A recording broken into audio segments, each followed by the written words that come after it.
साईश्वरं सुन्दररूपं कनकाम्बरधरं करुणामूर्तिं सर्वजनप्रिय प्रेमस्वरूपं पुटपर्तीश्वर सत्यनारायणं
जय जगवंदना रत्नाकर कुलदीपा रत्नाकर कुलदीपा रत्नाकर कुलदीपा रत्नाकर कुलदीपा रत्नाकर कुलदीपा साई रत्नाकर कुलदीपा साई रत्नाकर कुलदीपा राम राम रघुकुल तिलका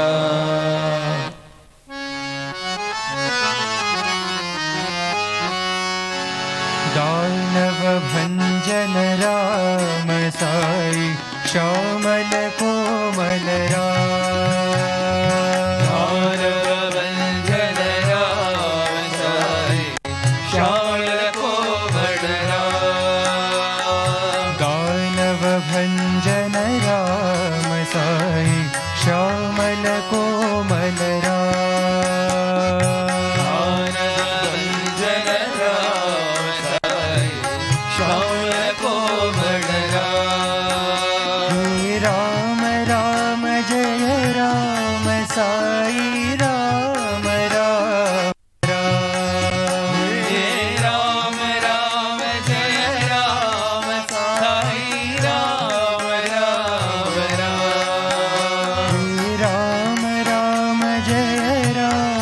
साई राम राम राम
श्यामल कोमल राम दशरथ नंदन राम साई दया सागरा राम दशरथ नंदन राम साई दया सागरा राम दीनों के प्रभु राम साई राम राम राम दीनों के प्रभु राम साई राम राम राम दीनों के प्रभु राम साई राम राम राम दीनों के प्रभु राम साई राम राम राम दानव भंजन राम साई श्यामल कोमल Ram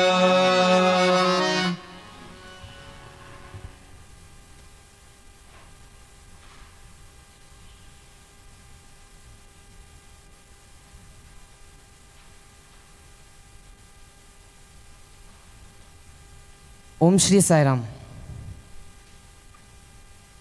With love and gratitude, I invoke the presence and blessings of my guide, guardian, and God, our dear Swami.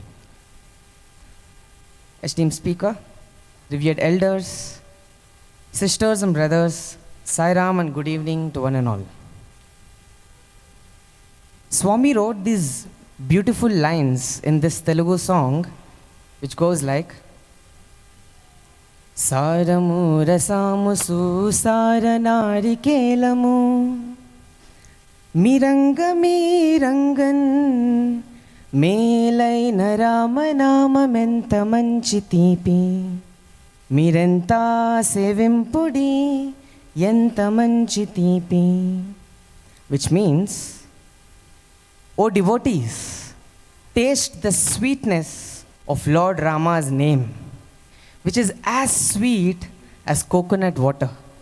The more we take in, the greater its efficacy. Wow.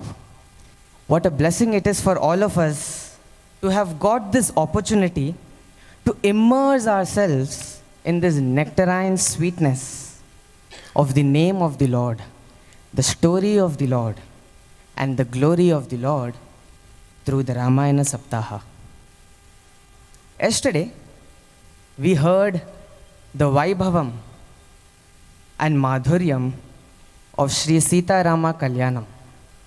Today, as we move into the fourth day of the Rāmāyana Sapthāha, let us look at what kind of conversations this divine couple had when the ideal husband, Adarsha Purusha, Sri Rama, and the ideal wife, Mahapativrata, Mother Sita, had a conversation. What else would they have spoken of but for the ideal way for each of us to live our lives? This evening, to speak to us about the conversations between Sita and Rama on the aspects of Dharma, we have with us Shri Sundar Anantharaman sir. Dear sisters and brothers, I know that all of you are eagerly looking forward to this. Therefore, without further ado, put your hands together and welcome me, join me in welcoming Shri Sundar Anantharaman sir.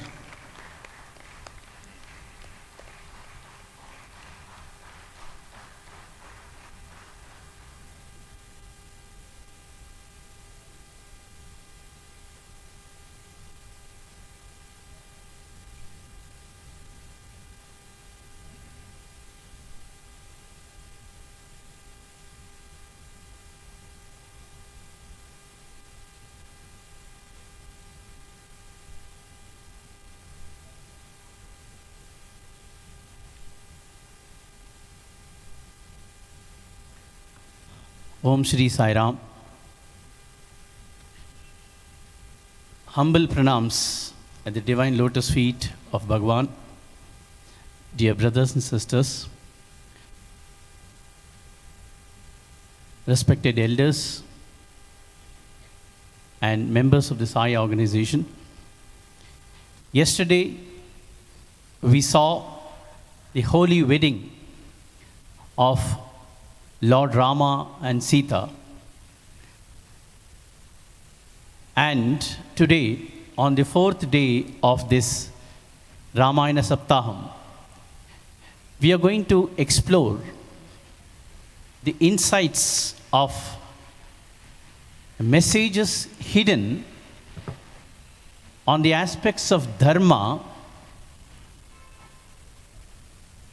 in the conversation between Lord Rāma and Mother Sita.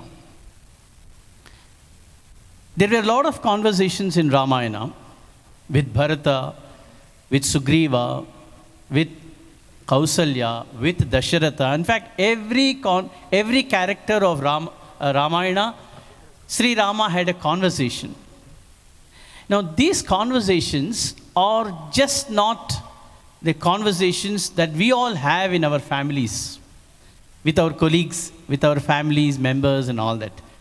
There's a world of difference because the entire Rāmāyana is a drama where Sri Rama is the Patradhari and also the Sutradhari. He is a director and also an actor. He initiates dialogue. He elucidates the response from others based on his dialogue and corrects them on the path of, and put them in the path of Dharma. So if you see from the standpoint that it is a story, there's not much of sweetness. If you want to really enjoy the sweetness of the message of Rāmāyana, we have to have this aspect in our mind, that the entire episode of Rāmāyana was a drama enacted by Patradhari and Sutradhari, Lord Sri Rama. And he has chosen a lot of instruments in the form of Dasharatha, in the form of Sugriva, in the form of Hanuman, in the form of Kausalya, in the form of even Kaikeyi, Ravana, and all these people, both positive and negative characters, elicited a lot of communications from them and actions from them and put them in the right path. Now, this is what we are going to see today. It's a very important point on Dharma, because yesterday we saw Ramo Vigrahavan Dharma. The other name for Rama is Dharma. Dharma and Rama are synonyms. Oke padamu, paryaya padamule kani oke arthamu, Swamis keep saying. So let us see today on 3 different occasions where there are a lot of interesting and sometimes even emotional dialogue between Mother Sita and Lord Rama. Now, we all know the story that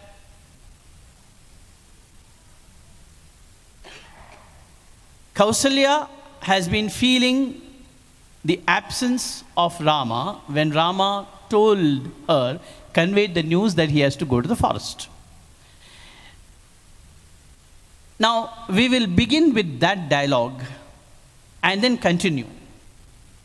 Brothers and sisters, yesterday we saw that Sita represents Brahmajnana, which means she is embodiments of Brahmajnana or Atmajnana, and Lord Rama was the embodiment, he is the very Brahman himself.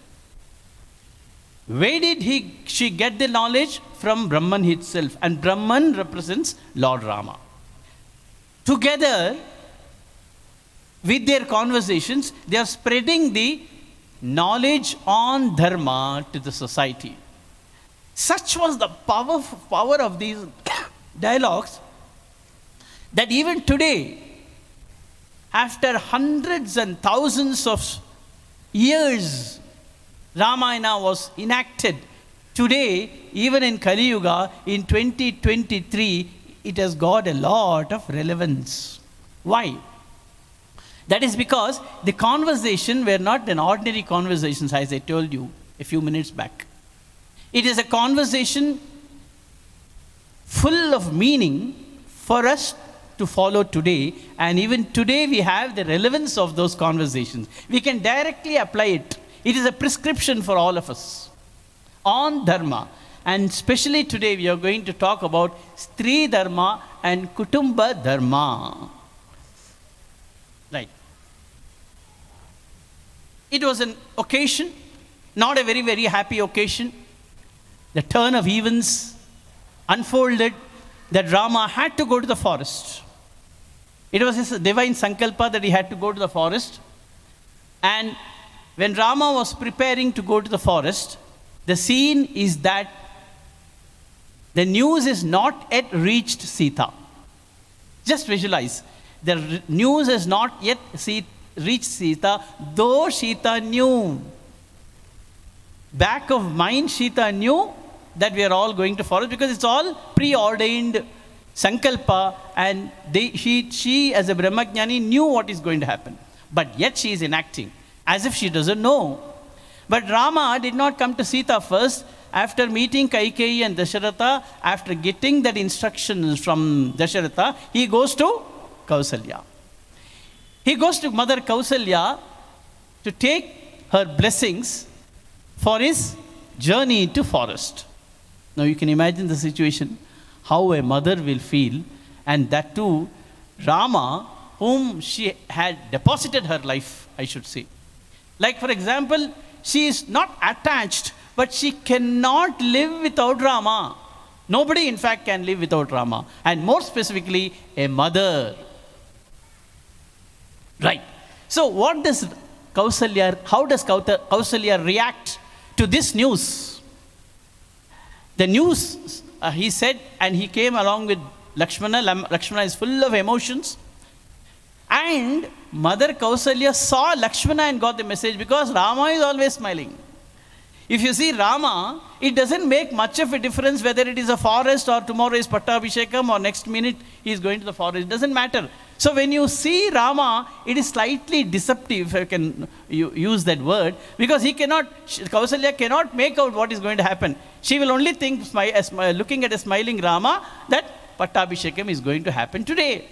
But looking at Lakshmana, she got it out that something is not very good. So added to that, Rama smilingly prostrated in front of Kausalya and said, Mother, please give me permission to go to the forest. Bharata will be the king for the next 14 years. Father has given instruction for me to go to the forest. So I'll be going to the forest. Smilingly he says, because it doesn't happen. It doesn't make much of a difference for him. Smilingly he says, but Kausalya could not take. You can imagine how a mother will feel that she had to part with the company of her own dear child, Sri Rama. So what she says, if you are going, please take me along with you. And what does she say? She said, an Ayodhya without Rama is a forest for all of us. Ayodhya is not a palace at all. It becomes a forest without Rama. And when you go to the forest becomes Ayodhya. See the beauty of his language. And Swami says this very nicely. Ayodhya without Rama is a forest. And even a forest with Rama is Ayodhya. So, I want to be in Ayodhya. When you are not going to be there, this is not Ayodhya. So, I have no work here. I will come along with you. Rama did not accept. Rama says, how can you come with me, mother? Father has just swooned. In fact, he is just lying on the bed. He has not yet woken up. He is unconscious. With this news, he is not able to express. In fact, it was Kaikeyi who communicated on behalf of Dasharatha that I have to go to the forest. And I take it that it is Pitruvak, and I have to do the Paripalana of the Pitruvak. So, he was ready to go to the forest. And you have a big task to perform. You have your husband here. You have Ayodhya here. You cannot just leave them and come, because the duty of a wife is to take care of her husband. That is the first and foremost dharma which Rama propounded to Kausalya. You have to take, see what is the wedlock? Yesterday we saw wedlock, right?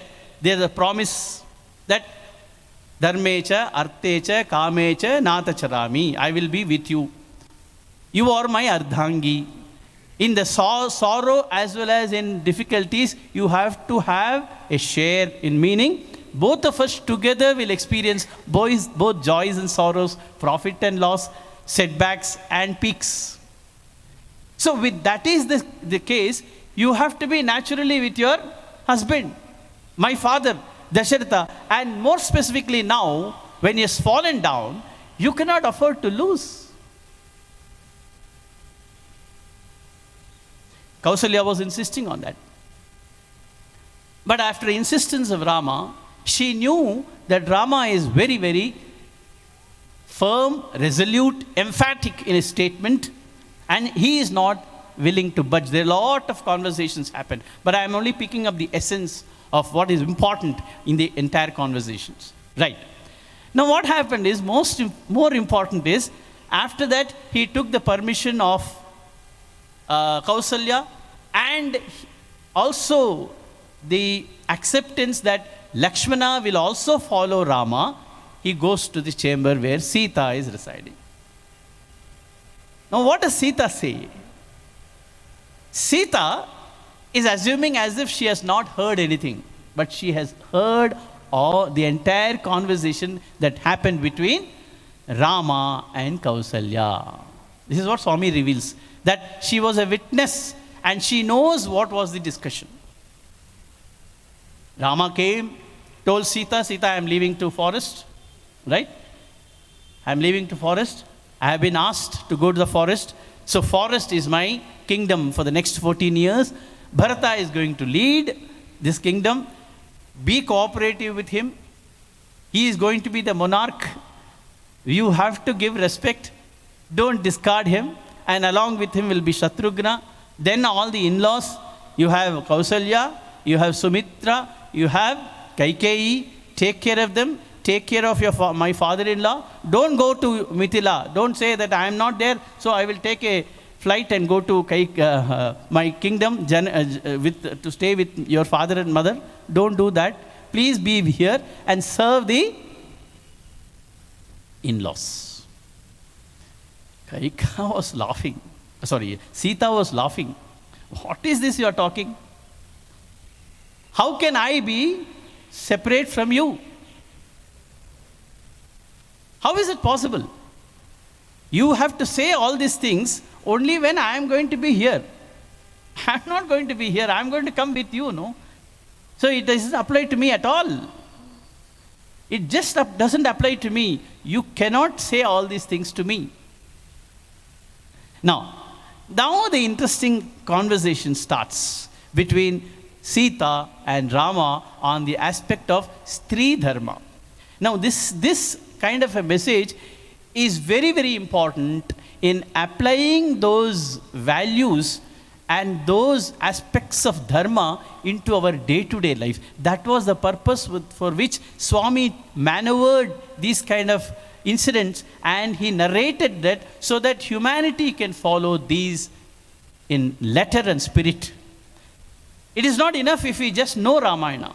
Swami says there is no use in just learning about Rāmāyana, the story, or even parrot like talking about Rāmāyana and the values. We have to practice. You have acharamlo pettali, Swami says. Even 1% of what you have learned from Rāmāyana, if you can't practice it, there is no use. There is no use of this Sapthāham at all. The purpose of this 7-day Sapthāham is to do 3 things. Shravanam, Mananam, Nididhyāsanam. Shravanam is listening, that we all do. We go back home and manana about the messages, and then Nididhyāsanam is the practice. So Shravanam, Mananam, Nididhyāsanam, all 3 have to happen. Then only Bhagavan will be happy, and he will feel that it was worth releasing the message of Rāmāyana through Ramakatha Rasavahini. Now Sita, what does Sita say? All these instructions which you are giving, better give it to somebody. It doesn't apply to me because I am your Ardhangi. We saw yesterday they got married. So, Dharmeta Artecha Kamecha Natacharami, you have taken the promise. You have taken the promise. I didn't take the promise. So what does it mean? That we have to be together. I am in Ardhangi. Ardhangi means equal share in all the experiences of wedded life. Now, brothers and sisters, if anybody have studied Dharma Vahini, Bhagavan gives a lot of insights into Stri Dharma. And he also talks about Purusha Dharma. It is said that whatever rituals a Purusha does, a husband does, 50% neft transfer punya will go to the wife. I'm using the very colloquial word so that all of us can easily understand. The punya that a husband gains because of various religious rituals and all the ceremonies, automatically the wife also gets 50% of the share, half the share of the punya. This is what Swami writes in Dharma Vahini. She doesn't have to do separate puja. In fact, she has to assist the husband. That is the biggest dharma that the Stri have to follow. The biggest dharma that the Stri has to follow is she has to be with her in all the aspects of religion, in all the aspects of character development, in all the aspects of prayer, and all the religious ceremonies. I am using colloquial words so that all of us can understand. If I use Vedic words, it will not go in, it will not sink, the message will not sink. So day to day we do puja, day to day we do bhajan, day to day we do Veda chanting, day to day we do Nagar Sankirtan. All the satkarmas that a husband does is for both husband and wife. She doesn't have to do anything separately. She can do in addition to what the husband does. And the most important dharma is she has to facilitate all the paraphernalia for the husband to be on the right path. And she has got the moral right to put the husband in the right path in case if he is faltering. All this has been mentioned in Dharma Vahini. So if we can club these two, Dharma Vahini as well as Ramakatha Rasavahini, we will be able to get a broader picture about Stri Dharma as well as Purusha Dharma. So, Sita says, I am your Ardhangi. So all the instructions what you're giving doesn't apply to me. I am coming with you. You have taken a marriage vow, and we have to share both joys and sorrows equally. Right. Now what does he say? Rāma says that forest life is fraught with dangers. You don't know. You don't know. You can't come there. It is infested with lot of wild animals. You are not used. You were a princess in Mithila. You are not used to the hard life. You have to walk all the way, tread all the way in bare feet. There will be wild animals. You have not seen them. You don't know the signs of handling them. Right? So there will be a lot of predators and bandits to attack. How will you do it? And it will increase my burden to take care of you. So Sita, please stay back. Stay back. Relax here. Don't go to Mithila also. And take care of the parents-in-law who are aged. You have to take care of them. Now what Sita says? Sita counters that. This is very interesting. He says, however thick the forest is, whatever may be the dangers, right? What harm they can cause when you are in my sight?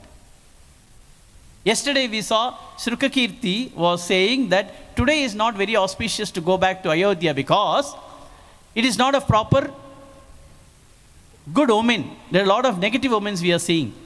But what did Sita say yesterday? When Rama is there with us, when Lord Rama is there, no other negative omen can affect us. Today, she says, when you are with me, Rama, there cannot be any negative situation at all. However difficult it is, you are there to protect me. Right? When you are walking in the forest, I will lead the way.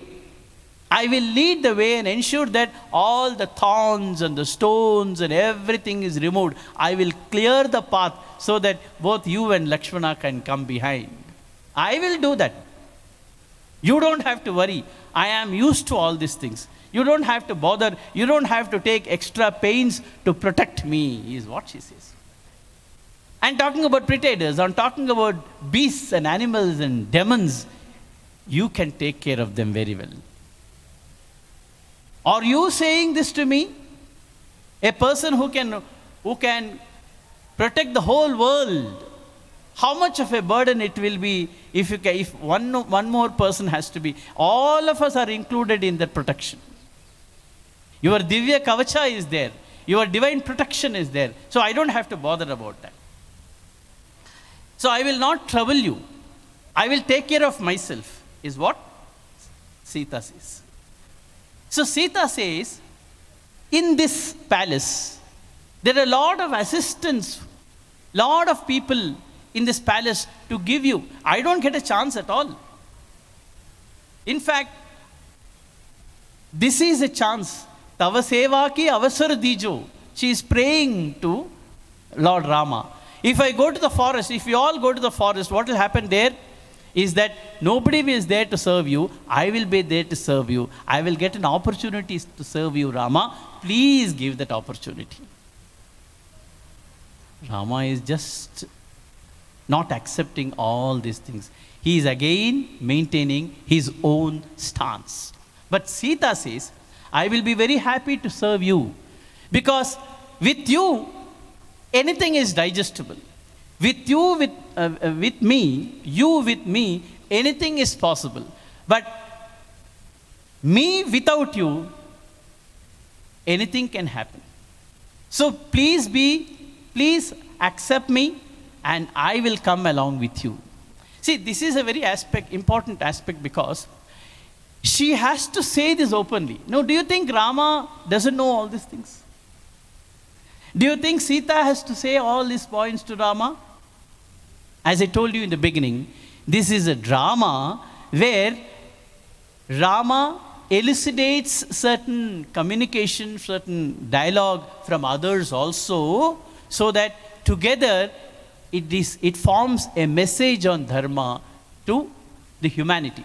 It is not that Rama doesn't know all these things, but he is making Sita as a part of the drama to narrate all these things so that it is spelled out by a woman on Stri Dharma. So make my life worthwhile. Lord, give me the glorious chance. Tava seva ki avasar dijo. Because in the palace, I will also be served. You will also be served. We don't have any work at all. Where is the seva aspect? But it's a golden opportunity if you go to the forest, if I accompany you, I will be able to serve you.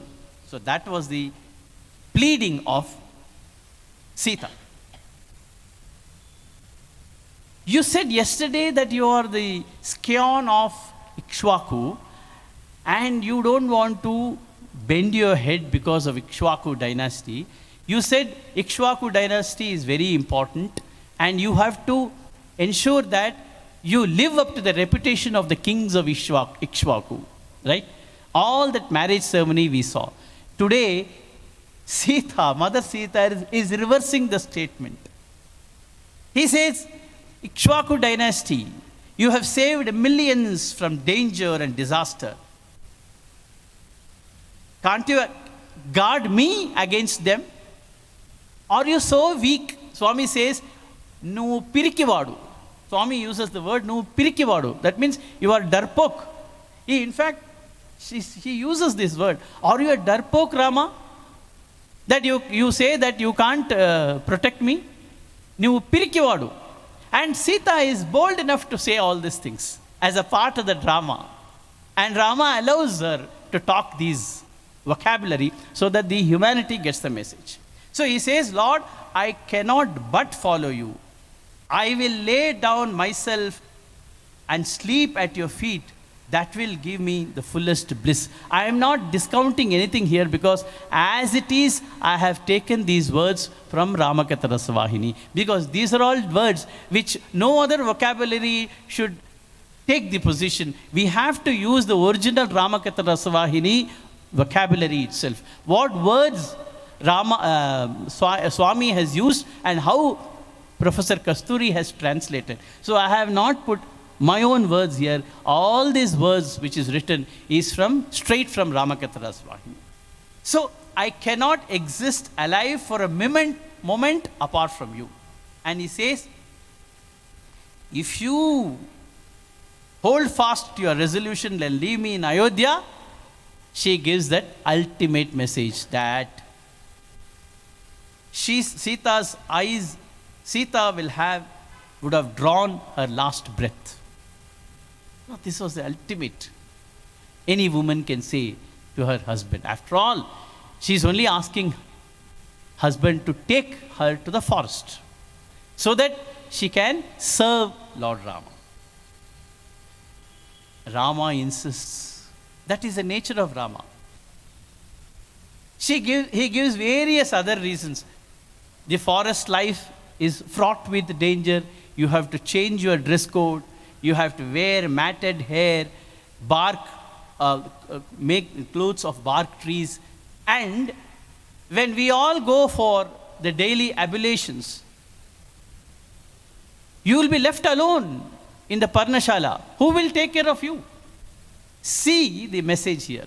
It is important for the men to do the daily ablutions, like Sandhya Vandanam, the prayer and all these things. So Swami gives you that angle, right? It is very, very important for men, especially a Grihastha Dharma, Sandhya and all these things as a part of Grihastha Dharma is very famous. In Sandeha Nivarani, Swami gives aspects of Grihastha Dharma. What are the Grihastha has to do? Sandhya he has to do. He has to pray for the family. He has to earn for the family. And he has to also take care of guests who come home. These are the essential Sahaja Dharma of a Grihastha. So, I am a Grihastha. I go for ablutions. We go to the riverside. We will be living in a forest. You will be alone in Parnashala because myself and Lakshmana would have gone. And Swami says, whatever may be the crisis, please see here, whatever may be the crisis, we cannot give up those rights. You know how strict and that rule is. So every day you may have to be alone for some time. We cannot say what will happen.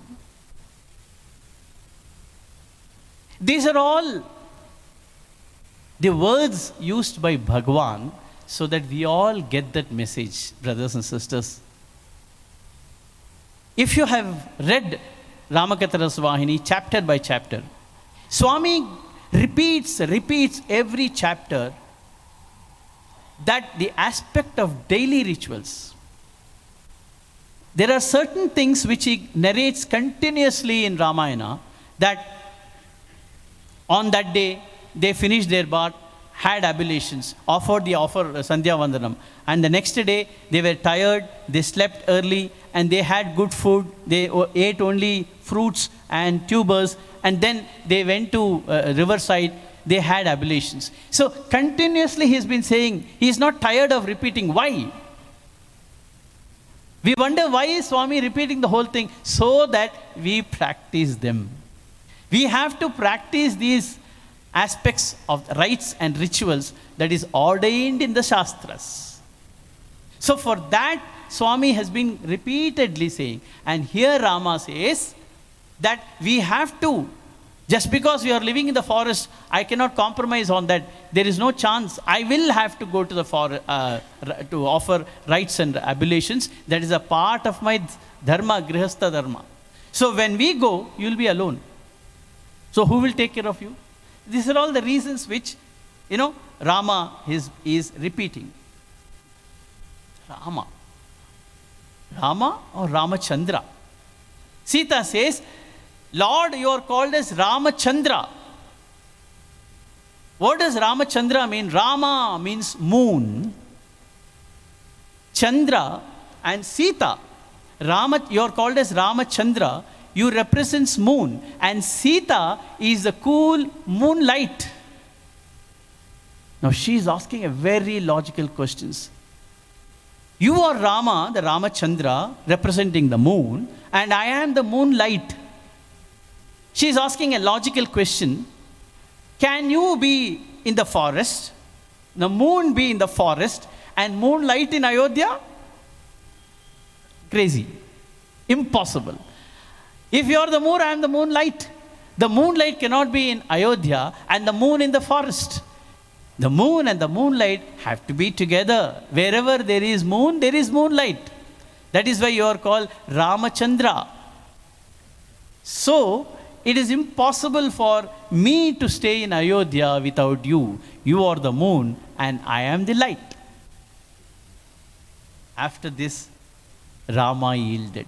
There were a lot of conversations, but please go through the Ramakatha Rasvahini. Plenty of conversations. I have picked up only some which we can highlight and emulate.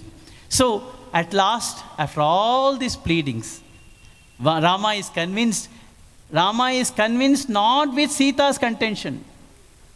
Rama is convinced that enough message has been generated.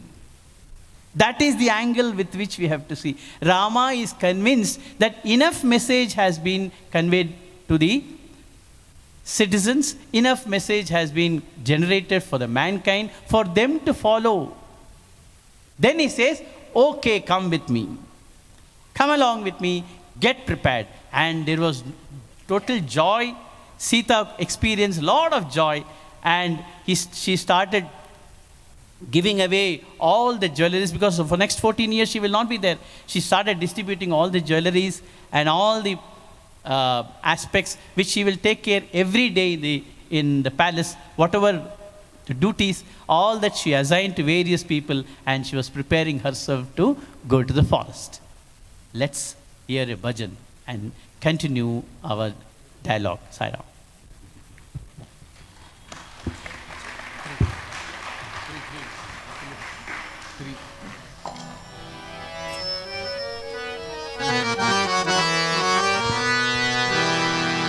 मैथिलीपते Raghunandan मैथिलीपते रघुनन्दना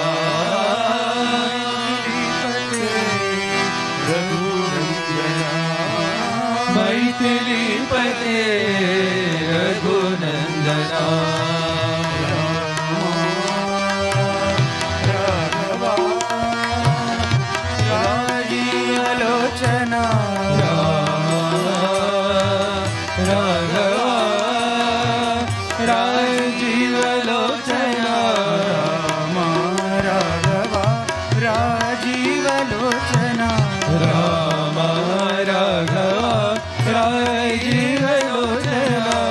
मैथिलीपते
brothers and sisters, one point which we need to understand in the conversation between Sita and Rama, which Bhagavan emphasized, is that we saw that Sita was observing the discussion between Kausalya and Rama. And she knew what Rama has conveyed to Kausalya. Now, when Rama came back and said that you have to remain here and take care of in-laws, it was a very important chance for her to talk about the Stri Dharma. What Sita said was, Rama, you cannot have two rules for two different people. You say, I need to take care of the in-laws, whereas what advice you gave to Kausalya? You told Kausalya, your mother, that husband is very important. Now, how can you change your statement? How can you reverse it in a few minutes' time? You gave one instruction to Kausalya to take care of your father, that is my father-in-law, Dasharatha. Don't you think the same instruction applies to me also? Both of us are wives, ardhangis of our own husbands. So the same rule applies. So this is another aspect of the Stri Dharma which Sita was emphasizing, which was written in Rāmakatharasvahini. Right. Now, this dialogue is over. This conversation is over. They go to the forest. At Panchavati, Mother Sita was not very happy. Not because of the environment, but because of the conduct of Rama as well as Lakshmana. And Swami says, Sita told Rama that, Lord, those who are selfish commit three evils. They commit three evils. And what are they? One is uttering falsehood. Second is eyeing on other ladies. That used to be a lot of a practice where, Rama was following Ekapatni Vratam, but that was not the case with other kings. So, eyeing on other ladies and committing violence. And Mother Sita said, the first two doesn't apply to you at all. You are a person outstanding person of character. You don't utter falsehood at all because you represent both Sathya and Dharma. Only you talk Sathya and you walk on the path of Dharma. You will not utter falsehood. And the second evil, impossible for you. Because I know your character. It doesn't apply to you at all. But I am not convinced about your third quality of committing violence. Lord, why do you kill animals? Why do you kill those demons? They have not harmed you in any way. Why do you kill? In fact, if you remember, in the earlier chapters of Rāmakatharasvahini, Rama himself was objecting when they were all listening to the lessons from Vashishta. He was objecting for other brothers killing innocent animals. But Sita now is saying that you are killing those innocent elements and demons who have not harmed you. Why do you want to kill and commit violence? This one aspect I am not convinced about you, Rama. Now the dialogue starts. He says, I cannot appreciate you committing violence on beasts and demons. These demons have no way harmed you. Now Rama replies. This is the aspect of Dharma. He says, these demons are not harming me personally. They are subjecting my devotees to untold suffering. My devotees are at risk. And it is my promise to the sages to protect their yajnas and religious rites. In fact, that is one of the avataric mission. That is one of the aspects of avataric mission, to protect. So they ruthlessly disturb the sacrifices performed by the sages. That is the reason why Vishwamitra took both Rama and Lakshmana to the forest, Siddhashrama, so that the yajna was protected. Right? So that is one of my dharma. So they have not harmed me personally, but they are harming all the subjects, my subjects and the sages. That is the reason why I am committing this violence. It is not a violence at all. With this conviction, with this statement, Rama was able to convince Sita, and Sita accepted. So this is the second dimension of the aspect of Stri Dharma, Purusha Dharma, which Sita told and reminded Rama. Let's have a next bhajan.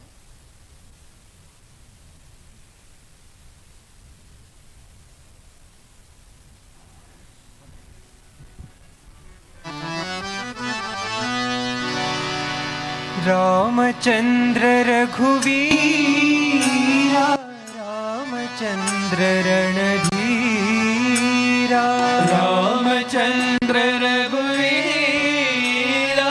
Ramchandra रणधीरा Ramchandra रघुवीरा Ramchandra रणधीरा Ramchandra रघुवीरा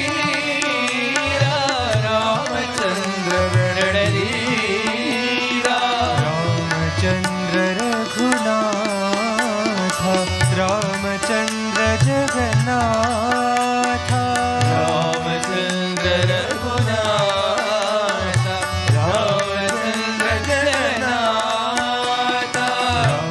Ramchandra Raghunath Ramchandra Jagannath Ramchandra Raghunath Ramchandra Jagannath Ramchandra मम बंधो रामचंद्र दय सिंधो रामचंद्र मम बंधो रामचंद्र जयसिंधो रामचंद्र मम बंधो रामचंद्र दय सिंधो रामचंद्र मम बंधो Ramchandra जयसिंधो Ramchandra रघुवीरा Ramchandra रणधीरा Ramchandra रघुवीरा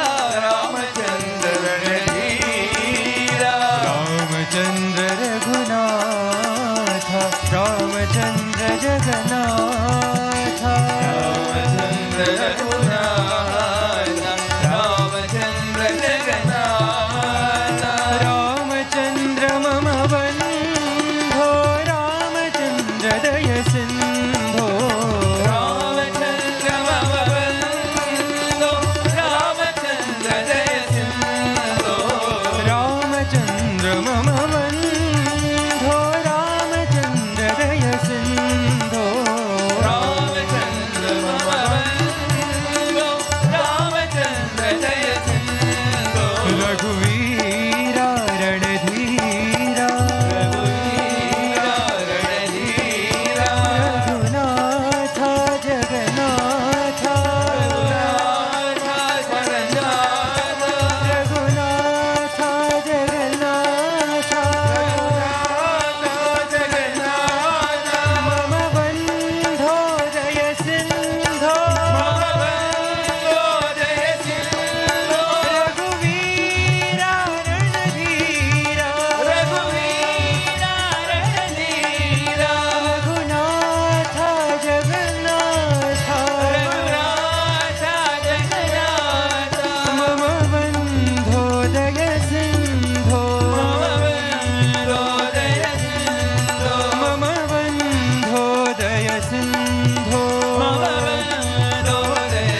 Brothers and sisters, the third part of the discussion is very, very important. Now, here lies the essence of Rāmāyana and the drama which Sita and Rāma plays for the benefit of humanity, so that the avataric mission of Rāma is successful. Now, at an appropriate moment at Panchavati, when Lakshmana has been sent to collect tubers and fruits, when Rama and Sita are alone at the Parnashala, Rama appeals to Sita. Now you will come to know when you read Ramakatharasvahini that the hidden drama behind the entire episode. Rama says, now our drama begins. You have to do your part. I will do my part.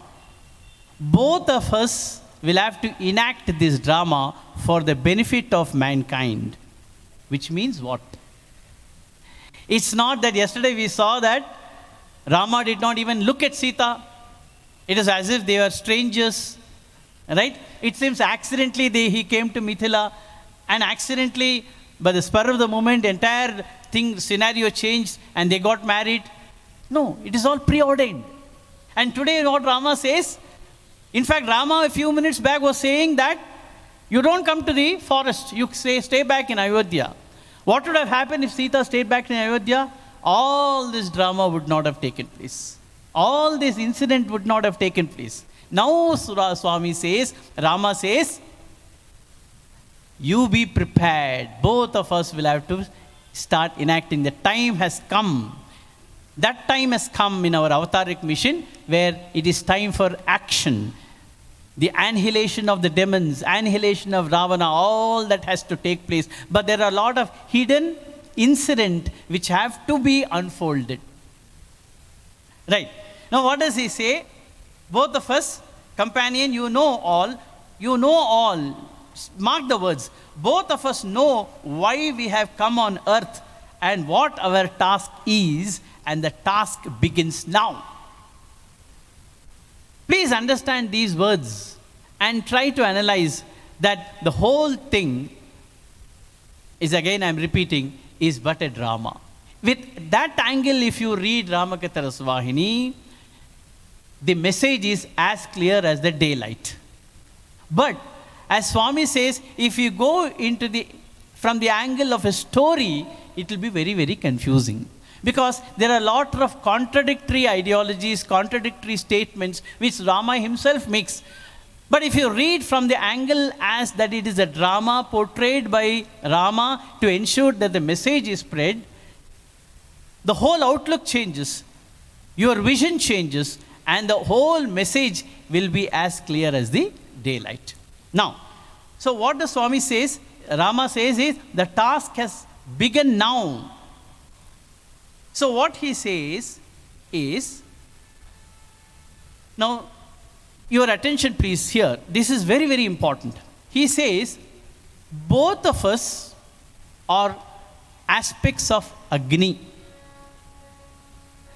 I was born because of the Putrakameshti Yaga, and I was born out of fire.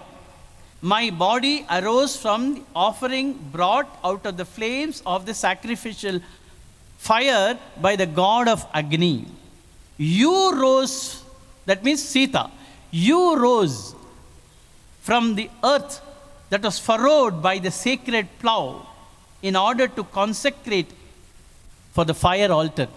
Because all of you know the story that Janaka, how did he get Mother Sita? It was a furrowed land. In fact, that land was prepared for sacrificial fire. It was at that time that a box was there and Sita, we all know the story. So it is not that Sita is a biological daughter of Janaka. Both Rama and Sita are avatars. We all know that how an avatar takes form. And we know the story of Jesus Christ. We know the story of our own Bhagwan. How it is not prasava, but it is pravesha. This is the case with most of the avatars. In the case of Lord Krishna, in the case of Jesus Christ, in the case of Rama, and even in the case of Sita. So, both of them have Agni principles. What Rama says is that we have to now deposit our divine splendor in the Agni. You have to deposit your divine principle in Agni, and you should become Maya Sita. I will also act like an ordinary human being with all the human emotions. Both of us will have to be acting as ordinary mortals. It is called as Maya Upadi. Maya, it seems, is the Upadi of God. When Swami comes and says, Eppudu vacharu, em chestunaru, and all that, no, we get swayed by that Maya. We start acting as if Swami doesn't know anything and all that. That is the Maya aspect. Rama is also like that. In fact, he enacts such a way that he says, I am not God, I am an ordinary human being. Right from the beginning, he has been saying that. We know that he is God, but he acts as if he is not divine personality at all. I am Dasharatha's son, he keeps saying. Whenever he introduces himself, he says, I am the son of Dasharatha. Though we all know that he is the very incarnation of Mahavishnu. Now, he says we will have to enact and ensure that we act like ordinary mortals. So deposit your divine potencies, the energy in the fire. I will also act like a human being, a normal human being with lot of emotions. So our bodies are born in fire, and it's being sustained by the warmth of fire is what Rama says. Therefore, Sita, deposit all your divine attributes and splendor in fire and act. See, he is using the word act like an ordinary human being hereafter. I will also move and act like an ordinary human being and exhibit sorrow and anxiety and all the human emotions I will demonstrate. Why? That is how we can unfold the drama and ensure that the avataric mission is accomplished. These are the essential points that we have to pick up from Ramakatharasvahini, my friends. Whenever we read Ramakatharasvahini, whenever we share the message of Rāmāyana in various forums, whenever we have study circles, whenever we have discussions on Rāmāyana, there will be a lot of questions coming in from the participants. We have Vahini Swadhyaya sessions. We had a lot of sessions on Ramakatharasvahini. But when we come to discussions, there were a lot of ordinary questions.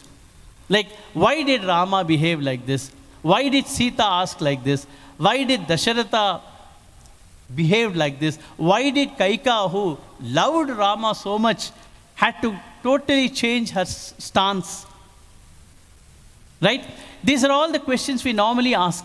But if we can analyze what Bhagavan wants to convey through Ramakatharasvahini from that angle of the message, then it becomes very, very clear that it is all a part of the divine Sankalpa.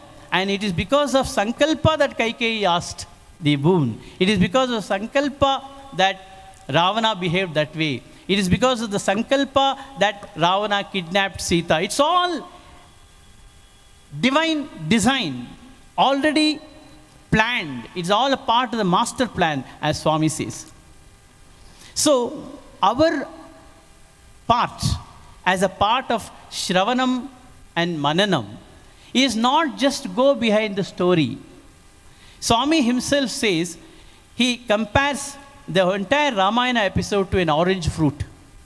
He says, the fruit juice is inside, but it is covered by rind, the fiber, as well as the seeds. So what we have to do is to ensure that we enjoy the fruit juice of Ramayana, we should discard the skin of negative characters. We should discard the fiber of negative situation and the seeds of negativity or lot of quarrels and discussions which take place about Manthara, about Kaikeyi and things like that. And absorb the juice. And that is Rama Katha Rasa Vahini. That is why Swami has named it as Rama Katha Rasa Vahini. Vahini is a stream. Rasa is the message, the inner core message. So my appeal, all of us, when we start reading and studying Rama Katha Rasa Vahini, let us study with the attitude of getting the message and not run behind the stories. That is why I am repeating this statement. But most of us go by the stories. How long Rama lived? How long did he rule King Ayodhya? As a king in Ayodhya. Why did Dasharatha behave that way? When Rama himself is Lord Vishnu, his father Dasharatha can be a person who can advise Rama, but he was behaving like an ordinary mortal. Yesterday we saw when Parshurama was coming, he was pleading like an innocent father. Don't come in the way of the married couple who are just married, pleading. Why did that character was portrayed that way? If you can analyze, if you just go by the stories, all these questions remain unanswered. But see the message here. Rama himself has said, therefore Sita, deposit all your divine attributes in the fire and both of us will act like mortals.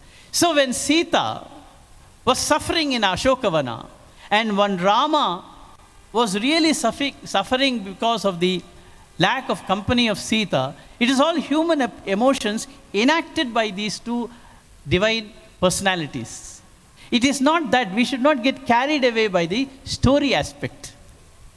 Even Lakshmana's character, Sugriva's character, Vali's character has all got a purpose behind it. And it is all a part of the divine Sankalpa, of the Vajra Sankalpa of the avatar. So I will also act and move like an ordinary being. From then onwards, if you see in the Ramayana, Rama acts like an ordinary human being, searching for Sita, getting emotional, asking everybody. He was asking even the plants and trees, did you see Sita? He was asking anybody who encounters. Then he encounters Shabari, then he encounters various sages. Then all that journey, if you observe from this point of view, which Swami mentions in Ramakatha Rasvahini, things will fall in place. That it is not the story. Rama is trying to convey a lot of message through all these episodes. So look at Bhagavan, look at the avatar. He has to create all these situations to ensure and unfold a message to humanity. Because otherwise, things will not fall in place. In fact, if you analyze life of Bhagavan, the incident which happened in 2003, the incident that happened in 1993, the incident that happened as if he fell down, and all this drama, if you compare that life, Bhagavan's life and Rama's life, put together, analyze the whole thing, then things will be clear that the entire thing is a part of the divine Sankalpa. That is the truth, my friends. Today, as a part of the takeaway message from Ramakatha Rasvahini, as a part of the Sapthāha, the message that we have to see is that it is all a part, whatever happens, Swami says whatever happens, happens for good. Abduction of Sita, do you think is good? Yes, it is good. If Ravana had not abducted, kidnapped Sita, Ravana would not have killed. If Ravana would have surrendered to Rama as pleaded by Mandodari, there would be war.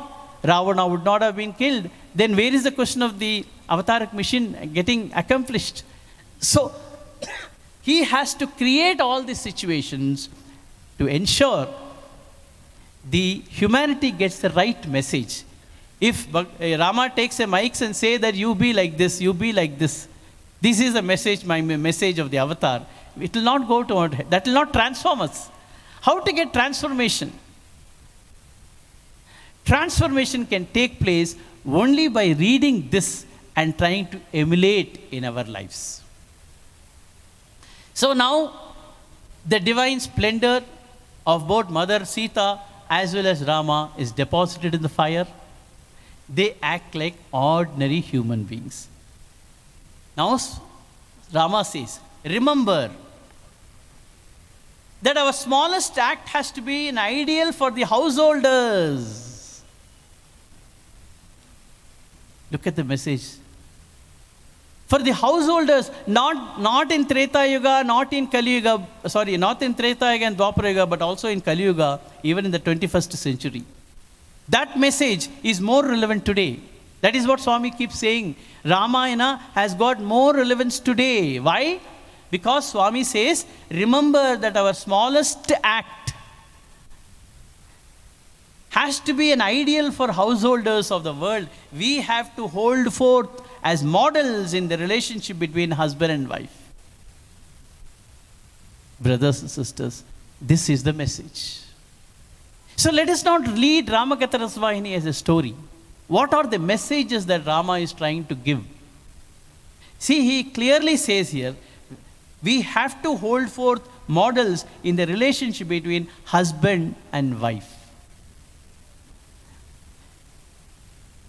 Rāmāyana has been discussed, is being narrated in various temples across India, in various forums. We had study circles, we have discussions, we have panel discussions and things like that. But the entire thing, if you see predominantly, it is based on story. But only in Ramakatharasvahini, because Bhagavan has narrated and taken the story in such a way that each time he conveys a message. For example, a few slides back we said about Purusha Dharma, the oblations, the importance of oblations and rites of the Grihastha. Then he brought forth the message of Stri Dharma through Kausalya as well as through Sita.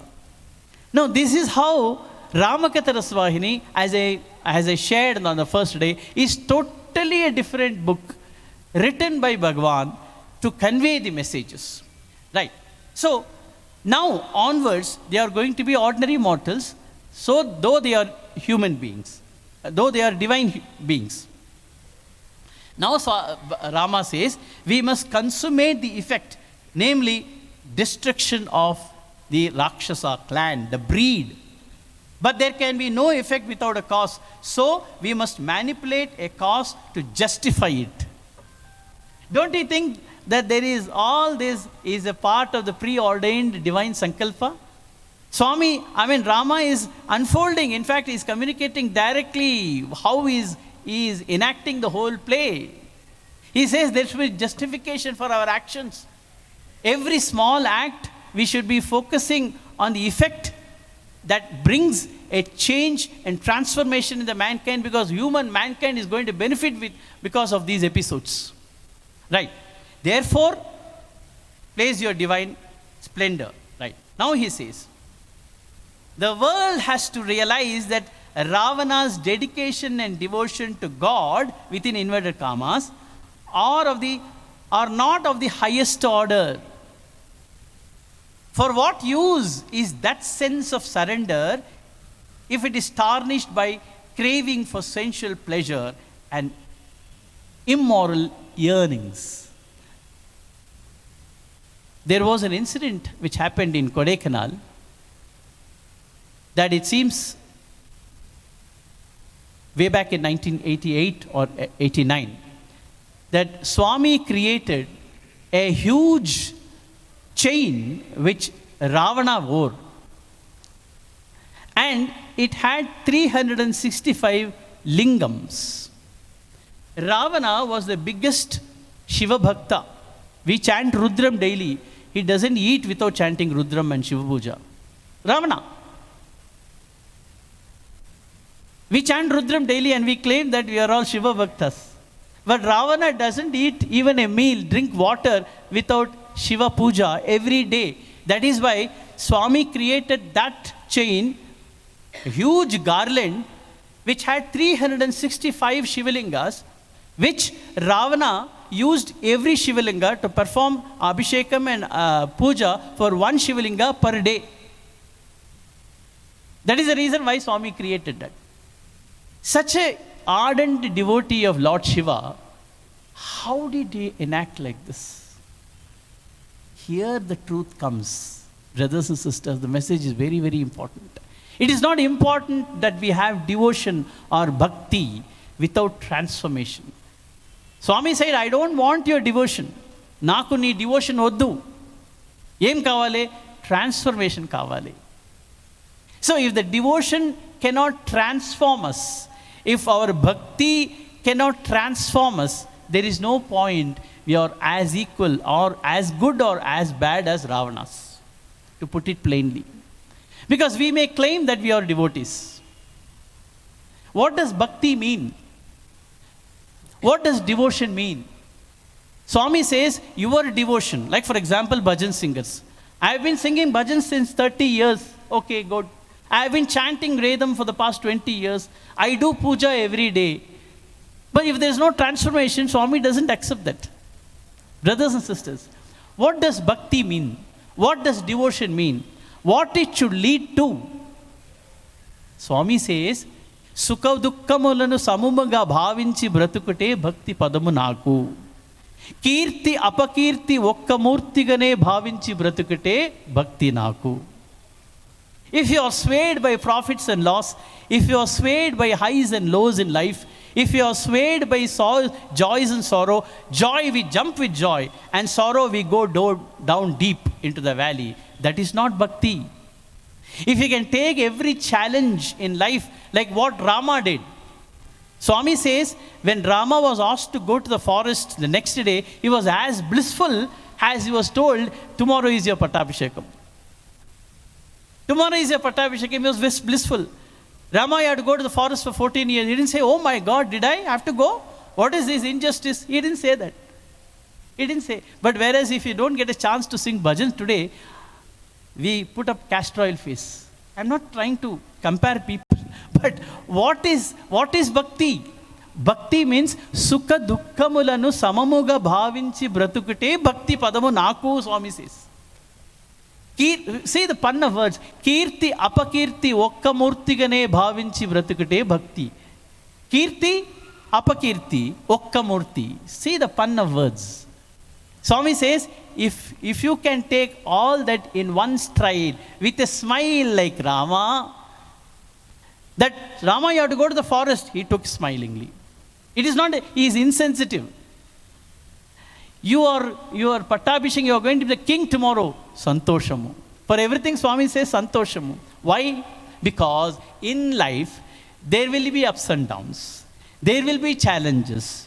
There will be problems. We should take it with equanimity, equipoise. That is the message here, my friends. So what does Rāma says here is that Ravana, you may feel that he is having a lot of devotion. That devotion has me. That is the message here. That the so-called devotion, the world has to realize, please mark the words here. I have just highlighted mainly because I have not diluted the words deliberately, because I want all of us to see this message, that the words that is used by Bhagavan, the world has to realize that Ravana's, the so-called inverted commas, dedication and devotion to God are not of the highest order, and he has to pay the penalty. Because he did not have Indriya Nigraham, because he was not able to have control on the senses despite being a Shiva Bhakta, he doesn't have any control on his emotions. He was totally a Rajasic personality. Because he was that, all his devotion and all his devotion to God and Bhakti has gone for a toss. He is as good as a demon. Let us get the message. Let us get the message. Any amount of seva, any amount of bhajans, any amount of Vedam chanting, any amount of this thing, if it cannot get an iota of transformation in us, it is of no use. Brothers and sisters. So the entire objective of a sadhana, of a sadhaka, is chitta shuddhi, Swami says. Indriya nigraham. Indriya nigraham and chitta shuddhi, if it doesn't happen with our bhajans, if it doesn't happen with our daily pujas, if it doesn't happen with our devotion to God, there is absolutely no use. We can compare ourselves with Ravana. Swami says Ravana graduated in 64 types of knowledge. All of you must be aware, because Swami has told in various forums. And in the worldly angle, Rama had knowledge of only 32 skills. So he was half of this thing when it comes to worldly education. Ravana can speak to animals.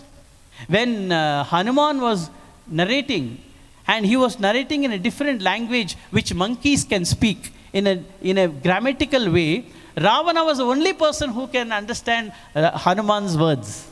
Nobody else who gathered there, what is this guy talking? As it is, he's a monkey and he's talking Greek and Latin. None of us are able to understand.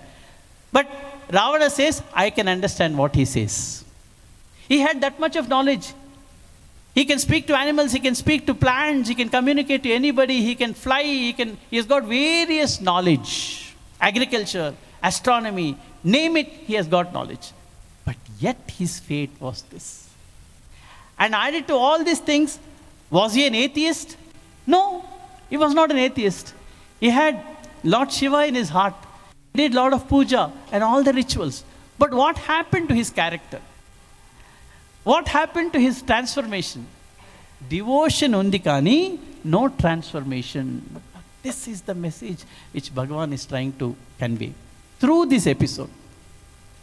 So what does he say is that the world has to realize that Ravana's dedication and devotion to God are not of the highest order. For what use is that sense of surrender? We may say, "Nanu ella Swamiki bitbittidini sir." And tomorrow there is any problem, sir, we again blame Swami. Swami nodkoltare. Swami will take care of everything. We say that. So he says that in that sense of surrender, what is the use is that the sense of surrender, if it is tarnished by craving, yet by the back of the mind we have desires.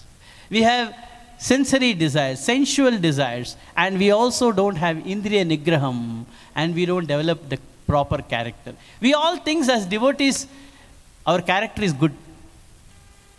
That is why Swami says, you should not say that you are a devotee. Bhagavan should say that you are my devotee. That is what Professor Rangarajan also said the other day. Neeku devotion undi. It's like sending a registered letter to Bhagavan. But neeku acknowledgement ochinda, he was asking that day. Did you get an acknowledgement? Most of you may not be knowing about registered this thing, because we are used to Zinzo and Mun, various other methods of sending parcel and porter and things like that. Courier service. Okay, we sent a letter by courier service, you have to get an acknowledgement with a stamp that they have received. Similarly, Swami says, you have sent the letter of devotion. Did you get an acknowledgement from me that you are a devotee? Why did Swami say that? Swami said that is because all of you act like devotees. Andaru bhaktulagane kanpistunnaru. Everybody, because we come here with a vibhuti and with white dress and things like that. He says white dress is not of no use. How is the color of your heart? Black heart inside, but white dress outside is like equal to Ravana. Now, this is why I am retaining this slide and repeating this is because in this Ramakatha Rasavahini Sapthāham, the message should be, we should focus more on transformation and not devotion. People claim that I am a devotee since 30 years. Swami has given me so many interviews and things like that. Of what use? In fact, we should feel shy that I am a devotee since 25 years. I've been coming to Bhagavan.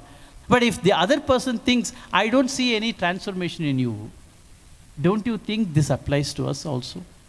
Ponder over. I'm not trying to criticize anybody. I'm not trying to, convey something wrong. Let us ponder over this. That is why Shravanam, Mananam, Nididhyasanam. In the aspect of Shravanam, we have understood this. In the aspect of Mananam, we have to introspect. All of us will have to introspect.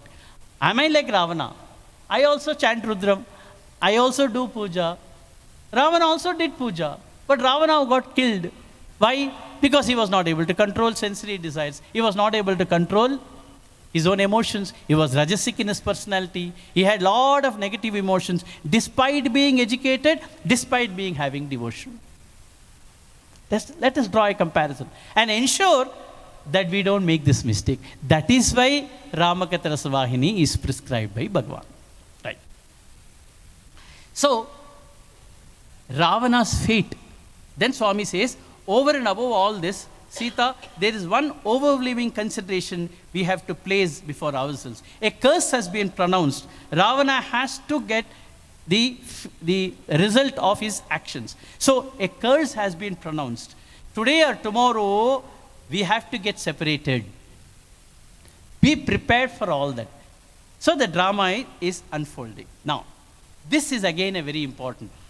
We all feel, we all know, we have read that it was Hanuman who set the entire Lanka on fire. See the truth here, my friends. Was it Hanuman's fire that set the Lanka on fire? Swami says, I have to inform another secret too. You have to perform your part in the destruction of the demons. Sita also has got a part. Though you might apparently be under Rama's surveillance, since your power is imminent in fire. Mark these words. You will have to burn Lanka to ashes. Rama is instructing Sita, not to Hanuman. It is your fire that will burn Lanka. You will have to burn Lanka to ashes, emerging from the fire where your self is dormant from now on. Lanka has to be turned to ashes, not by fire, but you as fire. Brothers and sisters, such a powerful statement Rama is making. He is giving instruction to Sita, you are the fire that is going to burn Lanka. So, as Professor Rangarajan was saying, Hanuman was nimitta matram. He was only an instrument, nimitta matram. So we read the story as if the tail was set on fire and he ensured that he spread the fire. But actually, which is the fire which burned Lanka? It was Sita's fire. This is the message. So Lanka has to be turned to ashes, not by the fire, but you as fire. And Rama has to kill Ravana. So these are all the aspects which we have to focus on. Brothers and sisters, ultimately, repeatedly, the plea is that all of us will have to take the story of Rāmāyana in a different angle, from a different dimension, from now onwards. Better late than never. We have lost a lot of time reading about Rāmāyana, and reading about the story and getting carried away by the story, having discussions on the story, having discussions on the characters. But these are the messages that we will have to all carry home.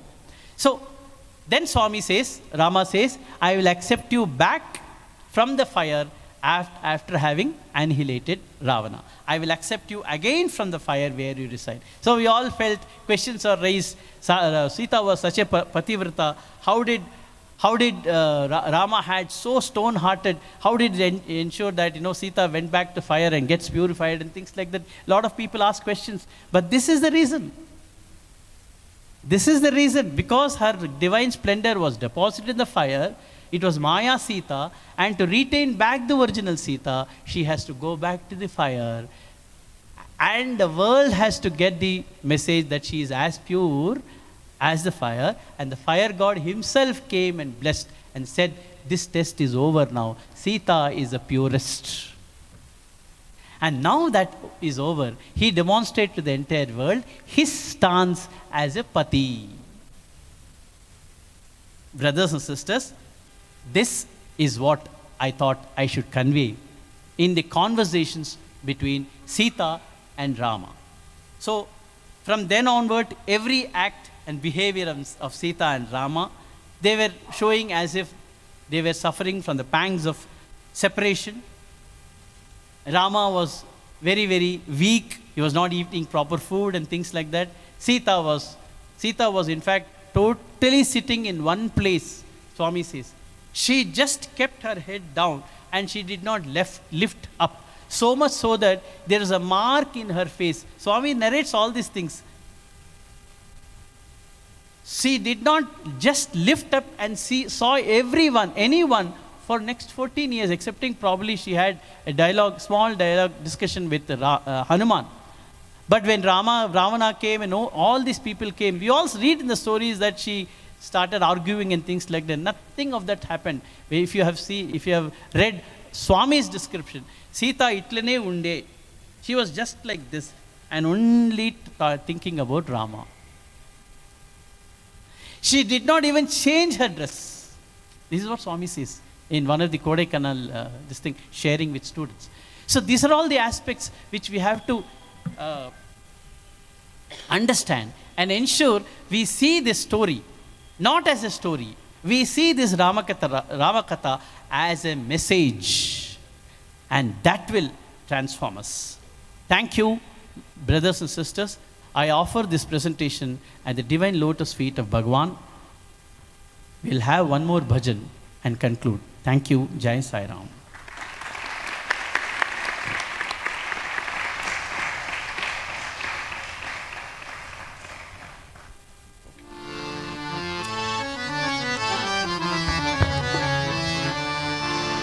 Ram Ram जय राजा राम, राम राम जय सीता राम, राम जय राजा राम, राम राम जय सीता राम राम जय राजा राम, राम राम जय सीता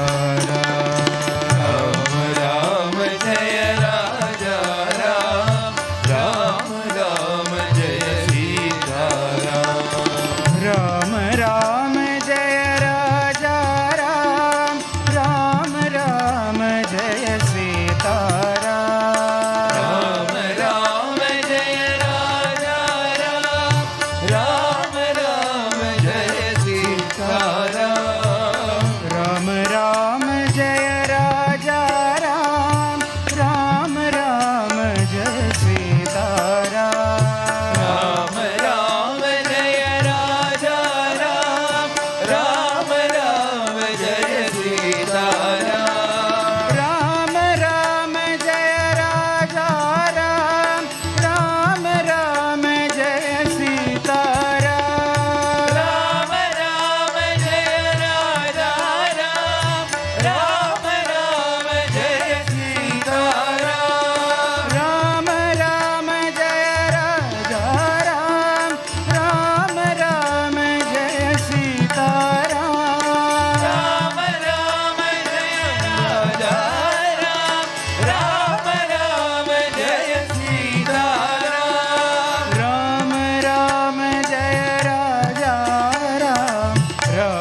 राजा राम राम राम जय Sita Ram.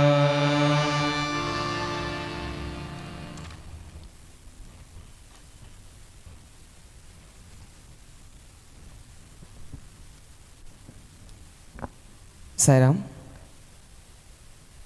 Thank you, Sundar Anantharaman sir, for highlighting the wonderful messages that Swami has written for us in this beautiful book, Ramakatha Rasavahini.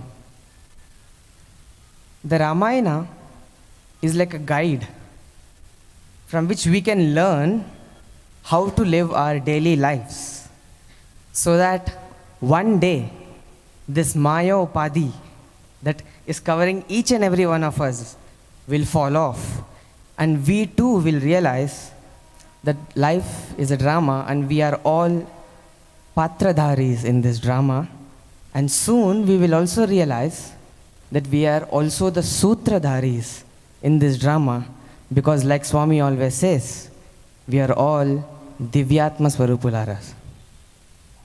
With this, I would like to just make a few announcements that tomorrow, the 5th day of the Rāmāyana Sapthāha, will begin at 5 a.m. with Omkaram, Nagar Sankirtan, Suprabhatam in Swami's residence.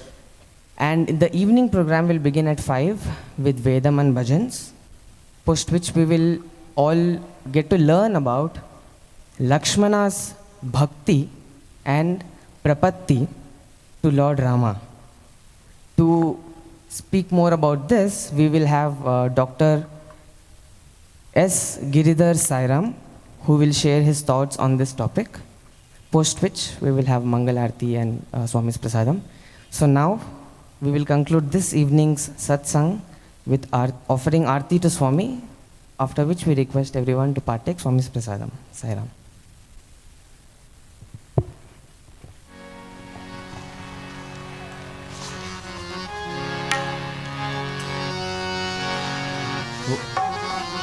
ॐ जय जगदीश हरे स्वामी सत्य साई हरे भक्त जना संरक्षक भक्त जना संरक्षक पति महेश्वरा ॐ जय जगदीश हरे शशिवदना श्रीकरा सर्वा प्राणपते ओ स्वामी सर्व प्राणपते आश्रित कल्पलतिका आश्रित कल्पलतिका आपद बांधवा ओ जय जगदीश हरे माता पिता गुरुदेवमो मरियन्तयु नीवे ओ स्वामी मरियन्तयु नीवे नाद ब्रह्म जगन्नाथ नाद ब्रह्म जगन्नाथ नागेन्द्र जयना ओ जय जगदीश हरे ओंकार रूप ओजस्वी साई महादेवा सत्य साई महादेवा मंगल हारति अंधुको मंगल हारति अंधुको मंदर गिरिधारे ओ जय जगदीश हरे नारायण नारायण ओम सत्य नारायण नारायण नारायण ओम नारायण नारायण ओम सत्य नारायण नारायण ओम सत्य नारायण नारायण ओम जय सद्गुरुदेवा नारायण नारायण ओम सत्य नारायण नारायण नारायण ओम नारायण नारायण ओम सत्य नारायण नारायण ओम सत्य नारायण नारायण ओम जय सद्गुरुदेवा नारायण नारायण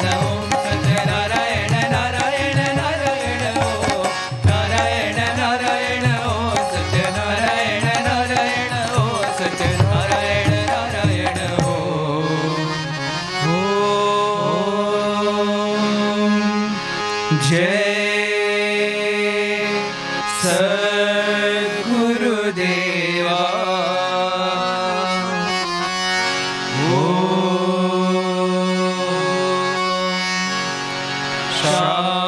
शांति शांति शांति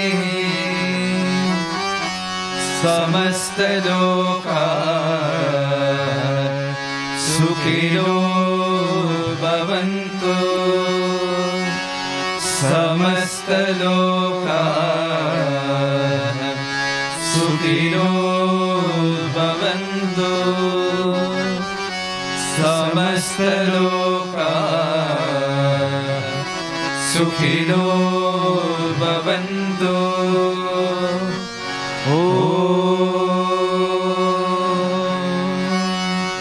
शांति शांति शांति। जय बोलो भगवान श्री सत्य साई बाबा जी की जय।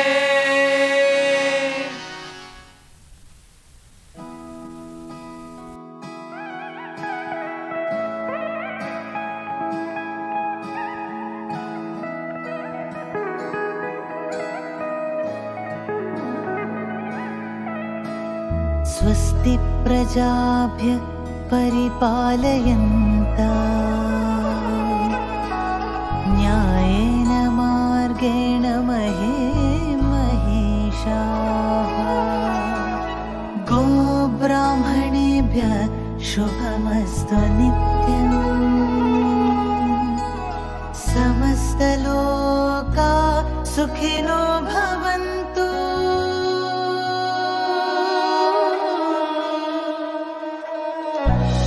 समस्त लोका सुखिनो भवन्तु समस्त लोका सुखिनो भवन्तु समस्त लोका सुखिनो भवन्तु समस्त लोका सुखिनो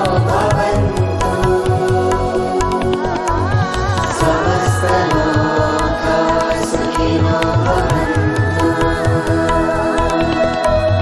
समस्त लोका सुखिनो भवन्तु।